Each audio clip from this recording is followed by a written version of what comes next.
So I've gone and smoothed my outside, inside. I'm going to start pinching, pinch, push together, pinch, push together to try and keep this coming up and in, just like in that demo for the pinch pot. I noticed that there's some cracking going on around here. I don't like that. I'm just going to take another dip of water, my finger, and just kind of smooth that stuff in so it doesn't dry out too much, because I want to be able to add more coils easily. And if I take care of this right now, it's not going to be an issue. So, preventative medicine. Don't put too much water, just enough to smooth out all those wrinkles. I can sell this to you for $49.95 on late night television. But since you're in my class, I'm giving it to you for free. Limited time only.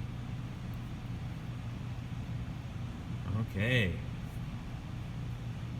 Just gonna pinch. This is a lot thicker here. And just a little bit at a time, I'm pinching and pushing together, contouring toward me. I always want to do this away on the opposite side toward me. I don't want to be working over here. Both hands outstretched like Frankenstein or the mummy.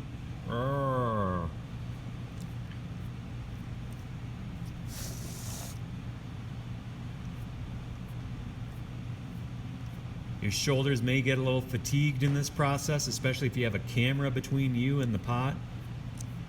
If you don't have a camera between you and the pot, move this whole thing as close as you can, because you don't want to wear yourself out. You don't want these pots to suck the life out of you. This is a good time to take stock of what is feeding you in this world and what is feeding off of you.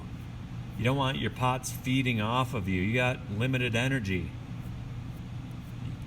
You can give some energy to the pot. That's fine, that's good. But make sure you don't overdo it. Save some time for yourself, for your family, for your dog or cat,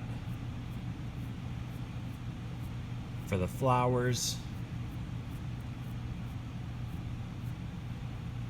and even the butterflies and squirrels and rodents.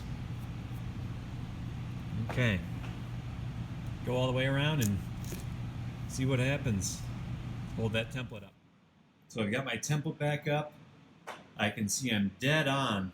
There's no gap down here, but of course, right here I overdid it.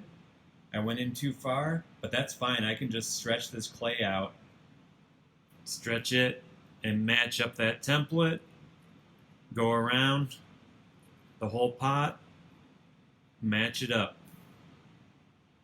Okay? Don't forget to change your perspective every now and then. Look at it from the top. Whoa. Come down to the sides. Make sure everything's looking pretty good. You know,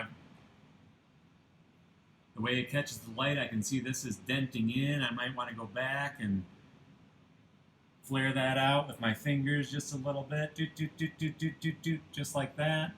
But if I don't change my perspective, I'm not going to see what's going on in the big picture. So at this point, I'm looking at my pot and thinking, wow, this rim, the way it undulates and moves in and out, is really cool to me. If I were not going to replicate completely my historic vessel, I might think, this is inspiring me. I want to keep adding this, and maybe instead of completely mimicking my pot, I'm going to accentuate this design because it is really cool.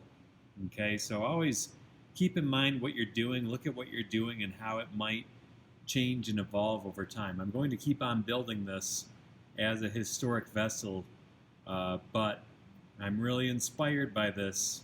Keep your eyes open.